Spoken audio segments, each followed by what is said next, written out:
Hey, what's going on, everybody? This is Maurice Bishop, and happy Monday to y'all. I actually want to share with y'all with a game that actually happened between Bischoff versus Noel Guerreras. This was a tournament that was held in Havana back in 1998. But the whole point of this game or this position, I wanted to share with y'all surprising moves or surprising forcing moves that you can actually use in your tournament and when you play your opponent.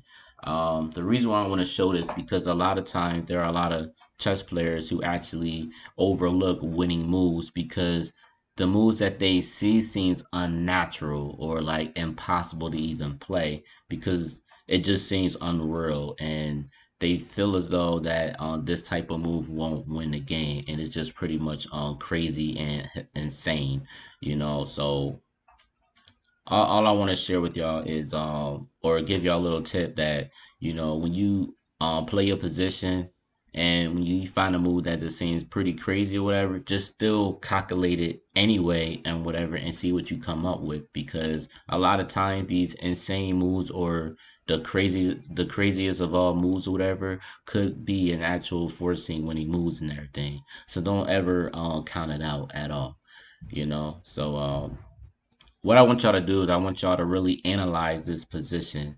It's actually white to play and win.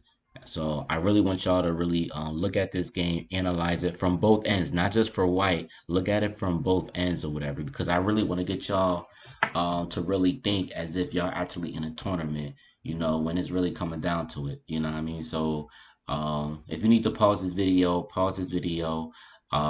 Like I said, I'm gonna give y'all 5 seconds on this video to figure it out. But again, pause the video if you have to, just so you can really get a clear understanding of what I'm about to share with y'all.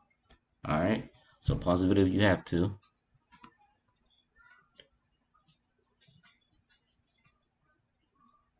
All right, guys. So I know a lot of y'all is probably looking like, what about G6? G6 could be a good move or whatever. But doing a move like G6 actually loses, and I'm gonna tell you why.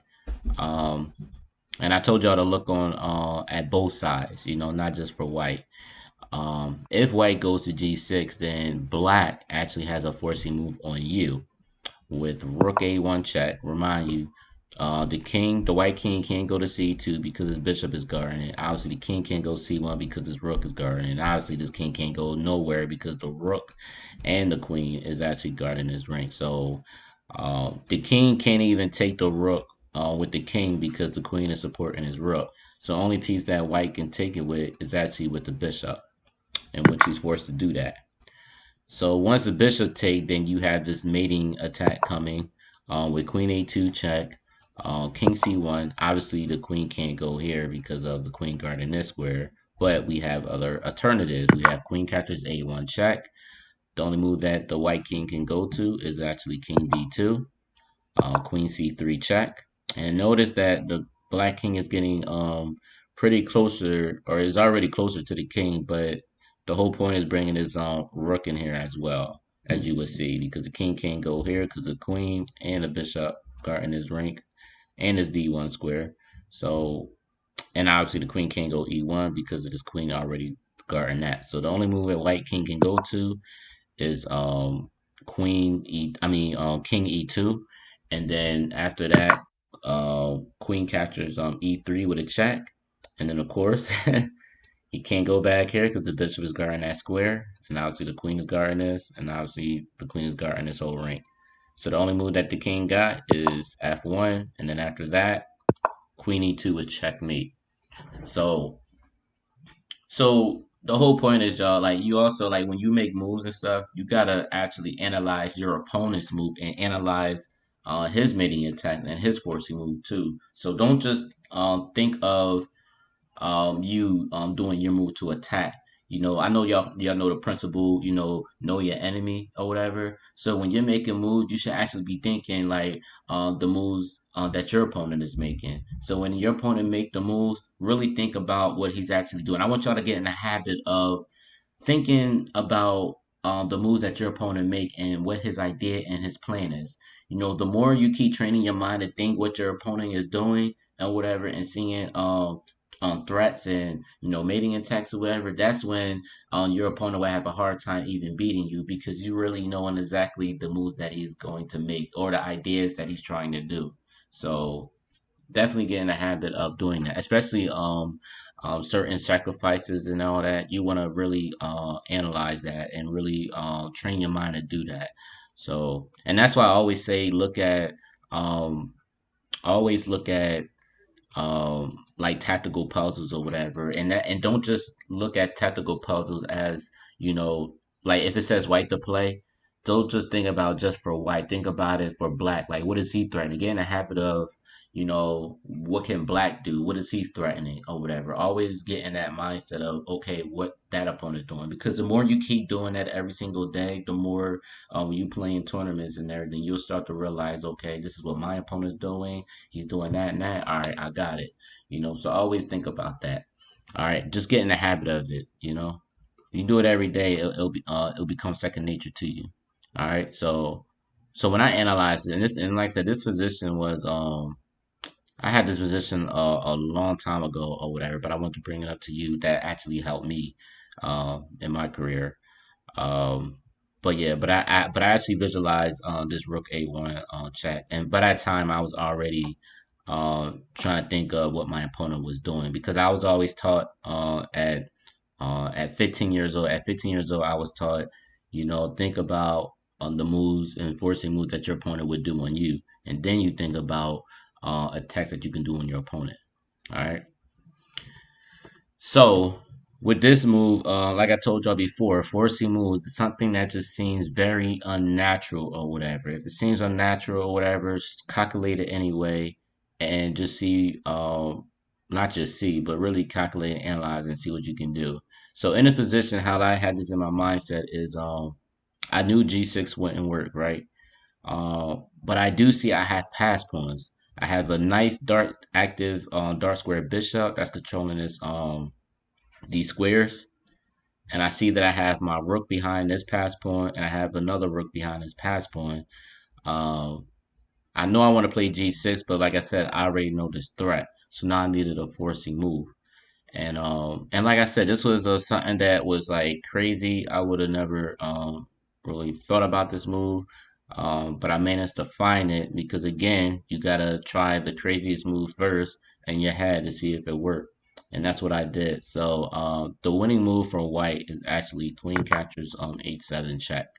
Why is this a forcing move? Well, obviously, um, if the king moves like, I don't know, like something like here or whatever, king f8, then obviously white is gonna have mating attacks and everything. He's gonna win.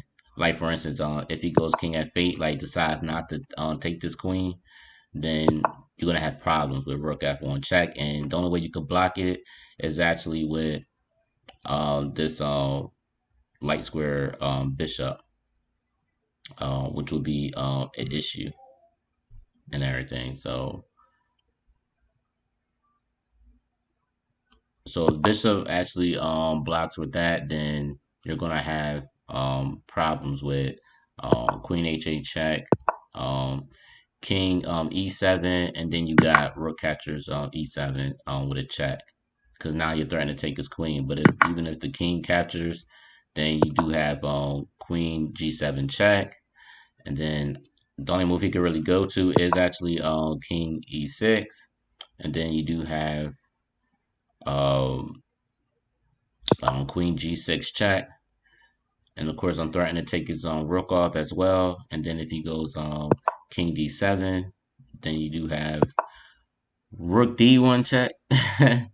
Just pretty crazy, right? And obviously he's gonna lose his rook off either way. And then king c7, and then you got queen catchers e8, which is crazy. And now black don't really have a threat right now, because rook a1 is just not going to work at all. He don't have his own light square bishop, so that's just not going to work. And then if you try to get greedy with queen catches c5, then you do have queen d8 with a check, king b7, rook d7 check, and obviously the only move he can go to is actually here. Queen A8 check, um, King B5. Obviously he has Rook B5 with a check. If King C4, then you do have this move, Queen G8 check, and like I said, after this move, then White can automatically take this rook off, and obviously White is just gonna is clearly winning, and he's going to win, and it ain't nothing he can really do. Even after Queen C2 check or whatever, he could just come here. It's not really nothing that he could really do in his position. Nothing. Um, yeah, it just not gonna work. And then he got too many pieces around his king, so it's just not gonna work. All right. But that's if the king doesn't decide to take the queen. I'm just showing y'all variations for that. But if the king decides to take the queen, then G6 is played.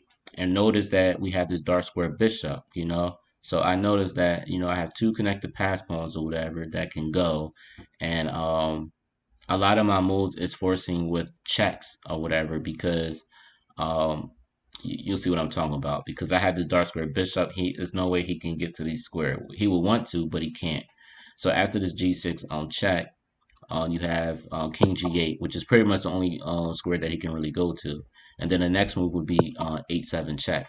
Now, if the queen decides to take the pawn, then I'm gonna still take with this pawn with a check.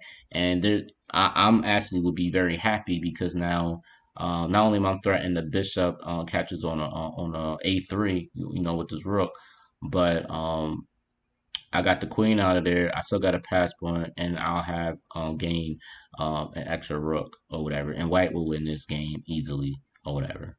But if, like I said, after H7 check, he still can't go G7 because of his bishop controlling his diagonal. So only move that the black king could go to is King F8, and then I just Queen H8 check.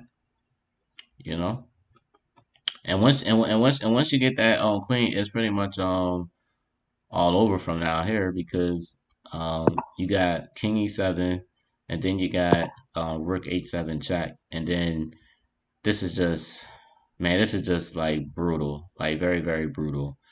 Um, I mean, if he goes here, King D8, then you got Bishop F6 check. Because again, that dark square bishop is like crazy, and it's not like the rook can go E7 because this queen is already pinning this rook. And then obviously, if the queen decides to try to block his queen, we're happy because we're still take this off with a check with bishop catches E7. And again, the king, like for instance, if the queen goes here, bishop catches E7, we take with a check. The king can't take because of the rook, and the rook can't take because the queen is pinning his rook. And this is literally like all over because even after King D7, we still have what you call it, Bishop G5 check, and now the bishop is actually guarding this square, and so is the rook guarding that square. So then you can just realize that this rook is going to be lost. So even if he goes King C7, um, I'm sorry, not King C7. Like I don't know, it could be anything, like King E6 maybe or whatever. You still got Queen catches E6, and this is just automatically. I'm not gonna go through all the lines, but y'all know that White is winning in this position, hands down. Um, but yeah, if you take that, like it just White is winning. But if it was the other way around, y'all, if it was let's say not the king, let's say the queen takes. So if the queen takes, and this is pretty much how the game played against Bischoff versus Nogueira's. Um, his opponent or Bishop played on G6, and then his opponent played Nagueras. He played Bishop A2 with a check, and then King C1. And after King C1, Black pretty much resigned after this position after King C1 because he felt like his two connected pass pawns was overwhelming, and he just felt like it was nothing that he can do. So Black resigned, in his position. But however, there was some analysis, and they thought that maybe Black didn't have to resign so quickly because he did have moves like rook a7. So in other words, like um, if G catches a7 with a check, right? Obviously the rook can't take because the rook is checking him. So Black is forced to go King catches a7, and then if Rook g7 check, then of course the Rook would take. Then H catches g7 with a check, and then obviously you don't want to go King g8 because of Rook h8 check, and then if King f7, then you got Rook captures um, on e8 and everything. And then sooner or later, we'll just march the king, you know, to the square to promote the pawn or whatever.